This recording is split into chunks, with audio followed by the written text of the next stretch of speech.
हमारी revision class.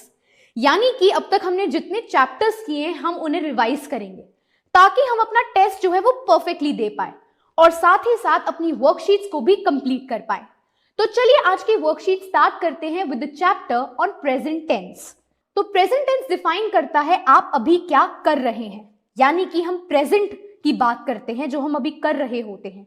तो present tense के जो क्वेश्चंस हमारी वर्कशीट में हैं, let us discuss them. Question 1 is select the appropriate option for each sentence. यानी कि हर सेंटेंस में आपको 2 ऑप्शंस दिए हुए हैं, आपको देखना है कि वर्ब का कौन सा पर्टिकुलर फॉर्म है जो यहाँ पे परफेक्टली बैठ रहा है आपके प्रेजेंट टेंस के सेंटेंस के लिए। तो चलिए एक दो एग्जांपल्स मिलके करते हैं। Question 1, Bob always drinks T in the morning. हमें यहाँ साफ साफ दिख रहा है कि प्रेजेंट टेंस के अकॉर्डिंग जो वर्ड यहाँ फिट बैठ रहा है दैट इज ड्रिंक्स, यानी कि Bob always drinks T in the morning. अब आते हैं दूसरे पे, What do/does she like/likes। इस सेंटेंस को कंप्लीट करना है अगर हमें प्रेजेंट टेंस में, तो वो बनता है What does she like।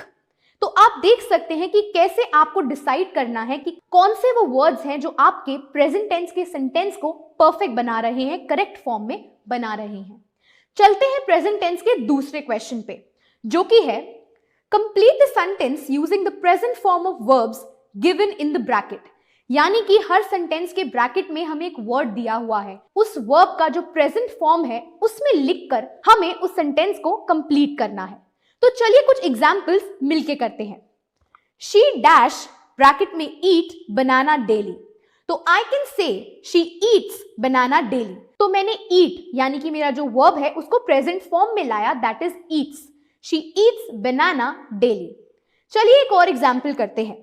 My father dash bracket में read newspaper every day। यानी कि इसको प्रेजेंट टेंस में बनाने के लिए the sentence becomes My father reads newspaper every day। तो ऐसे ही आपको हर वर्ब को उसके प्रेजेंट फॉर्म में लाना है और अपने सेंटेंस को कंप्लीट करना है। चलिए अब चलते हैं एक और एक्टिविटी पे जो कि है बहुत ही इंटरेस्टिंग। हम बात कर रहे हैं माय रूटीन की। हमने सीखा था कि कैसे हम अपने रूटीन को डिफाइन कर सकते हैं, कैसे हम किसी को अपने दिनचर्या के बारे में बता सकते हैं। तो यहाँ पे वर्कशीट में करने के लिए आपके पास एक बहुत ही इंटरेस्टिंग एक्टिविटी है, जो कि है, मान लीजिए आप एक पॉलिटिशियन हैं और आपको अब अपना डेली रूटीन हमसे शेयर करना है। यानी कि एज अ पॉलिटिशियन आप सोच सकें कि आपका डेली रूटीन क्या होगा, वो आपको प्रैक्टिस करना है। जाइए मिरर के सामने और एज अ पॉलिटिशियन अपने डेली रूटीन को डिफाइन कीजिए। इससे आपकी स्पोकन इंग्लिश की प्रैक्टिस भी होगी और आप अपना रूटीन फ्रेम करने की प्रैक्टिस भी कर पाएंगे। अब आते हैं नेक्स्ट चैप्टर पे, that is about negative sentences. हमने सीखा था कि कैसे हम एक सेंटेंस को नेगेटिव बना सकते हैं, तो उसी से रिलेटेड यहाँ पे हमारे पास क्वेश्चंस हैं और देखते हैं कि कैसे हमें उन क्वेश्चंस को करना है। The question is convert the sentences into the negative form. पहला है she speaks French very well. अगर मुझे इसको नेगेटिव बनाना है तो मुझे उस चीज का ऑपोजिट करना होगा जो इस पर्टिकुलर क्वेश्चन में लिखा है। यहां लिखा है कि वो फ्रेंच बहुत अच्छे से बोलती है, तो मैं कर दूंगी कि वो फ्रेंच अच्छे से नहीं बोलती है। इसीलिए the sentence become she does not speak French very well. देखते हैं एक और example. They were at the library on Tuesday. They were not at the library on Tuesday. यानी कि मैंने अपने सेंटेंस को नेगेटिव कर दिया नॉट ऐड करके। तो ऐसे ही आप अपने बाकी सेंटेंसेस को भी प्रैक्टिस कर सकते हैं और हर सेंटेंस को उसके नेगेटिव फॉर्म में ला सकते हैं। तो अपनी वर्कशीट्स को अच्छे से कीजिए क्योंकि सून आपके टेस्ट का टाइम आने वाला है, जिसमें अब तक के किए सारे chapters right from the week 1 आपको अच्छे से आने चाहिए। आपको याद होगा कि पहले भी हमने कौन कौन से चैप्टर्स कर रखे हैं। हमने अंडरस्टैंडिंग सेंटेंसेस के बारे में सीखा था।